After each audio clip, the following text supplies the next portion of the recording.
Hey everybody, Beans and Notes here. Today is Saturday, September 14th, 2024. Time's going quick. Today I want to share about something pretty interesting. How sometimes we lose something, but yet we can gain something more.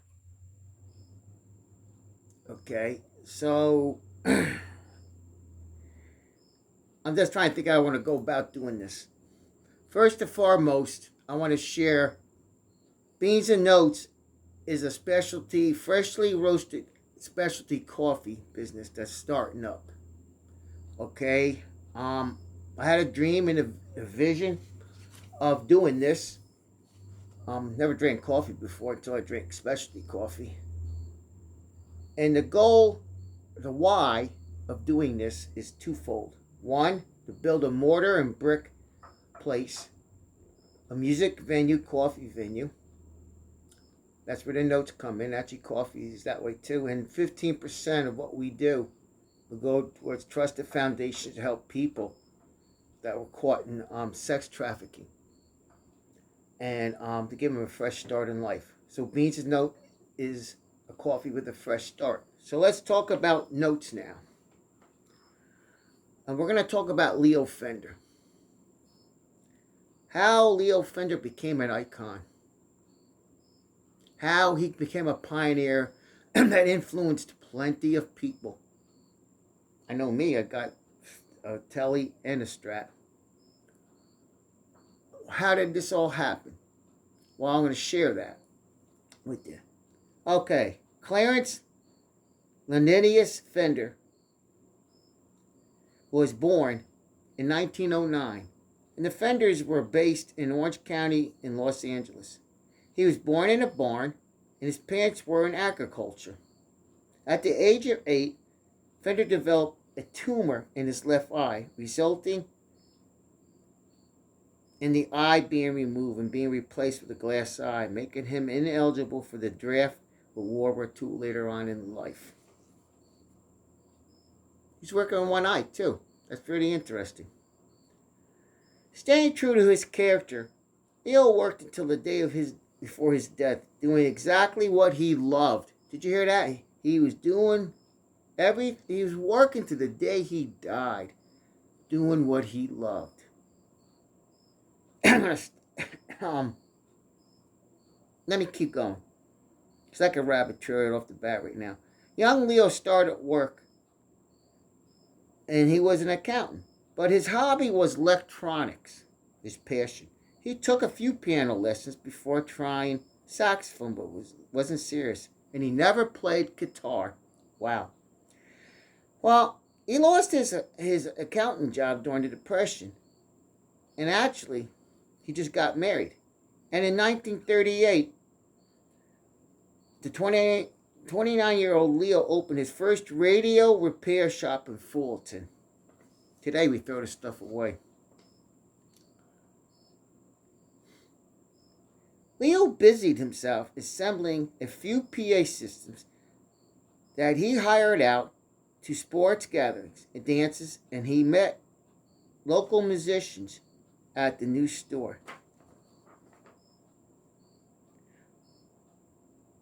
Among them was a professional violinist and steel guitarist Clayton Orr Kaufman, known more as simply as Doc.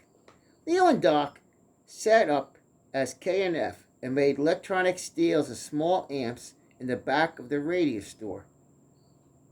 Don Randall at the Radio and Television Equipment Company got to know Leo, and the Radio Tel became executive distributor for K&F. Doc pulled out early in 1946, and the firm struggled. Leo revised the setup and called his new company Fender Manufacturing, renaming it to Fender Electrical Instrument Company at the end of 1947. Wow. Before I go any further, the first guitar that he was made was the Telecaster. They didn't call it Telecaster though back then. I think that's in here.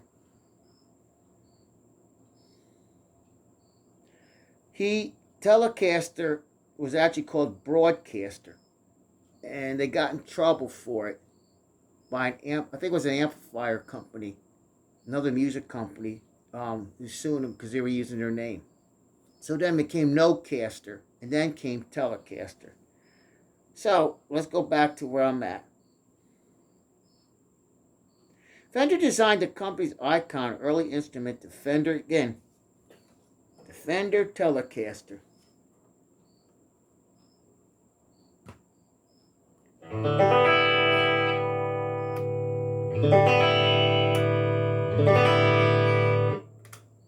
And still rocking to this day.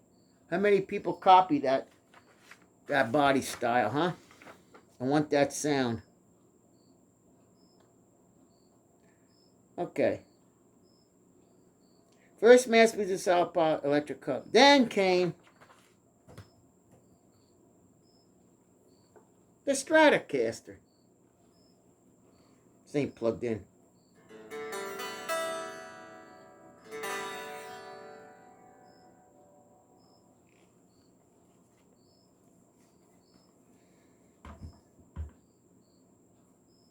Alright, let's keep going here. So, among the most iconic electric guitars is the Strat. Then came the Fender Precision Bass, which set the standard for electrical basses. He set the standard. He pioneered something. How did he do that? He lost his job, so he did something he loved. Alright. He designed also the Fender Bassman amplifier, which became an architect for later Fender, who never learned how to play the instrument. He revolutionized and sold his manufacturing distributing company to CBS Corporation in 1965.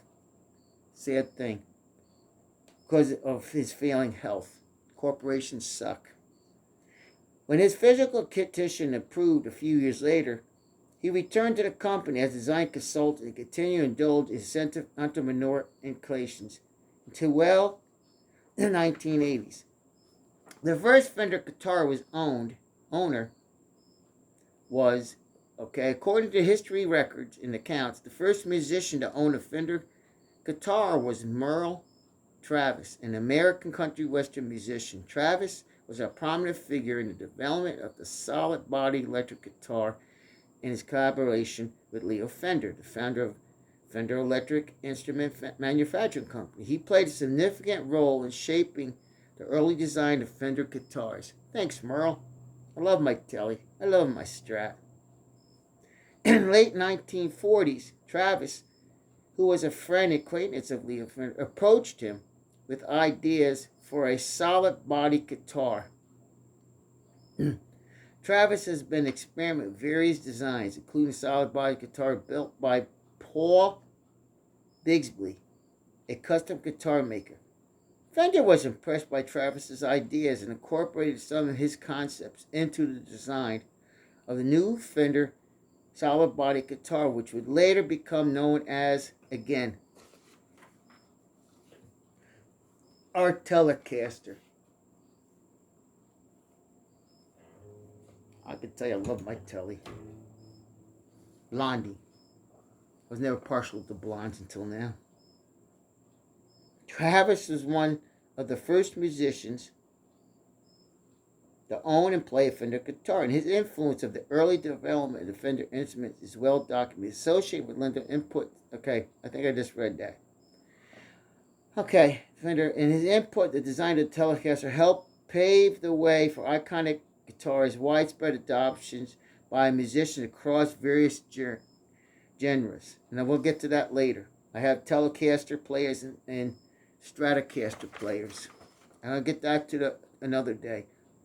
But also, after that, Fender opened up G&L, which I got to do another thing on that. Personally, after playing a couple different guitar, the professional Telly, picking up the G&L Fulton Asset. It's a better made guitar. What's ironic, Fender, who was not a guitarist himself, was inducted in the Rock and Roll Hall of Fame in 1972. Just think, if Fender didn't lose his job, which is just over broke, where would music be today? And would those who were influenced by Fender be where they are at today? Plenty of entrepreneurs had jobs they lost and guided into something that they love and gives freedom employees don't have. All right, so I'm getting into the Tele Fender players on another video. I just want to share things. You know, I'm a baby boomer, born before the 60s. You're taught to get a job, just over broke. Now, some people love jobs. I know somebody else, she loved her job. But some are called to be entrepreneurs. Why? Because just how it is. I'm thinking how I want to go with this. Fender lost his job. He had a wife. Now, back then, women didn't go out and work, you know. But he followed his hobby. And you know what? This is just me saying this. Behind any man who's a good leader, I can promise you, not behind, aside of them, is an awesome, strong woman, a wife, that encourages him. Because I'm sure Fender went through a lot of junk trying to get stuff going. I know doing the coffee stuff, there's a lot of things you have to go through. But that's how you learn. You learn by your mistakes and you grow from them. I'm just thinking how I want to go with this. 2016, I lost my job. I got hurt in an accident. And I drove for a living, and I wanted to keep my CDL as a backup just in case God didn't come through. Well, I'm not going to tell you it's been fun. It's been challenging, but I'm going to tell you something. I wouldn't trade it for anything. Especially when I worked for the school system. I'd be in trouble now. And I'm doing something I love. So I want to encourage you, okay? I'm not telling you go quit your job. Lose your job. Find something else. Maybe it is another job. But it ain't the end of the world. But I look back, for me personally, I worked for a big corporation that was the place to be. Every job I had, I felt like a left shoe on the right foot. I didn't fit in. People will laugh about you. People will joke about you. Da-da-da-da. Fill in the blanks, okay? But Fender, who did he influence? I can tell you right now, for me, I'm grateful that Fender lost his job. And now, I'm not into corporations, okay? That's why I like G&L better now. I'm going to tell you, I love my Telly. Got it for a good price. So I just want to encourage you. We're going through a lot of stuff economically, and we don't know what's coming next, and that's the truth. But I know God's been faithful and true. I am preaching. I ain't telling you what to do. I'm just telling you about my life, okay? This is my first guitar. How did I start playing? Well, let's go into that for a few minutes. Back in the day, music was related to drugs. Every concert was drug-related. Everyone was a party. I've seen a lot of good bands. Don't even come close. No, nothing comes like that today. Back, you paid $5 for a ticket. You know? I wanted to go see Jeff Beck that was up close, but you had to have the poke in your arm and you had that thing, and I wasn't going to go for that for $150, and I wish I went. To me, I thought Jeff Beck. Before I started playing, I didn't like Jeff Beck. When I started playing, I realized he has vocals. His hands and his guitar and his Strat. And I had dreams about playing and everything, and I ended up getting married, so that all went to the side. And I was watching, I don't know what I was watching, The Voice, and inside me I felt pregnant. I got to do this. Because music, people could relate to. Coffee, too. And the music venue that we want to establish is not Christianese, but a place where people can come to get encouraged, have hope. We can pray for you, okay? We're not going to force things on nobody, but a place they can come and let go of what's going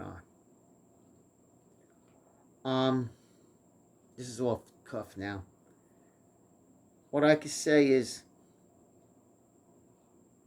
help me out, Lord.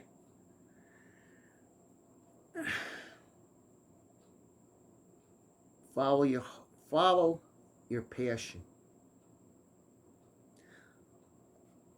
My dad ended up with dementia because when I started having this passion about when I was watching, I was like, where did this come from? I felt pregnant. I gotta play. I want to write music. I want to do this. And I never did it, because, whatever reasons, fill in the blank. When my dad got dementia, I found out he played saxophone and he was good at it. My uncle told me. He never encouraged my brother or I, which is sad. So I started late in life, but I love it. If you're watching this, you never played, you want to do it, do it. Okay? Do it. It's challenging to play. It took me a while to learn how to navigate stuff, and I still am. But I want to encourage you to follow your passion. Now, if you're a family man, you got kids, of course you have to make income. That's a reality in life, okay? But we all created to be somewhere. If you're a corner piece of the puzzle, you don't belong in the center. You belong in the corner. And I'm going to leave you with this. Every one of us has our name in a book in heaven. Hopefully the book of life. But there's other books, our destiny. Most people don't follow it. They do whatever the system tells them. But anybody that follows their passion, think about Leo Fender, what he did. Was he barred? I can imagine. What are you doing, Leo? But his followers will say, what's wrong with you, boy? You got to take care of my daughter. But he followed his passion. And because of that, he wasn't working. He was having fun and then he ended up making money. Sadly, he got sick, he got hurt, and he sold the company out to CBS. But the point being is, he did it. Then he went to G&L. I could tell you, the American G&L, I love my Fender, my Strat, and my American Strat, and my Mexican Tele. But my vision, my goal, and hopefully is to get the G&L ASAP. It is a better built guitar. And they're still a smaller company compared to Fender. So with that being said, look at it this way. John Maxwell said this. When you go through hard things, it's to prepare you to go through harder things. You're not alone. And you know what? Ask God to help you, guide you, and direct you. You might be an atheist, whatever, okay? That's whatever. But I'm telling you what I've been through. And I love the idea that this man, because he went against the grain. Leo Fender, anybody that made something himself, went against the system. They did. Do it. Just go and do it. Because if you're going to do a job and you're thinking this job sucks, start praying, asking God, what is it I'm supposed to be doing? I got this 2 years ago, basically. So it was an hour in the prayer, and I got this dream vision. And God kept confirming it. And I'll be honest, when I started checking out coffee, I know Maxwell House, back when I was a kid, I'm like, I'm not doing this. But I'm going to tell you something, I love doing it. My kitchen's got all kinds of kitchen junk in it. Right now, I'm videotaping this on my tablet, okay? Right now I'm on Social Security. So I'm doing what I can do. I don't have top grade equipment, but I'm still going to do it. Because I love doing it. Follow what you're called to do. They will laugh about you. I'll say this to you. I'm just looking at it, so I want to get this out of the way. I have a friend of mine I haven't talked to in a long time. He's a multi-millionaire. He's a landscaper. He's been in it for like 35, 40 years. Okay. He said, yeah, my family, this is going back 20 years when I told him. My family laughed at me when I was doing that. You know, because now my mom would call me, hey, can you give my cousin Louie a job? But he also was smart. His clientele are not your average person. His clientele is corporations and people with money, because they will pay to have the grass done. If you look at his trucks, they're clean, everything. Follow it. They talk about you, who cares? So with that being said, peace out, rock on, know that Jesus loves you, and I'm looking for the thing to shut this off, and talk to you soon. Oh, by the way, I always forget to do this. For the YouTube, whatever you want to call it, right? If you like this, please hit a like. Please share. Subscribe, please. Okay? The why, I love my guitars, I love all this stuff, but it's the why, that is why I'm doing this. Okay? It's about helping those who need help. Okay? Because, again, sex trafficking, I know, God, you're talking about that. Yeah. You never know. It could be somebody you know. And you know what? Somebody said to me, well, I can give to the foundations. You're right. But if you're going to drink coffee, why don't you drink something that's helping somebody? And I can tell right now, I got the videos on my channel. Regular coffee and specialty coffee, two different things. Regular coffee sucked. I couldn't stand it. Specialty coffee, I love it. All right. Peace out. Rock on.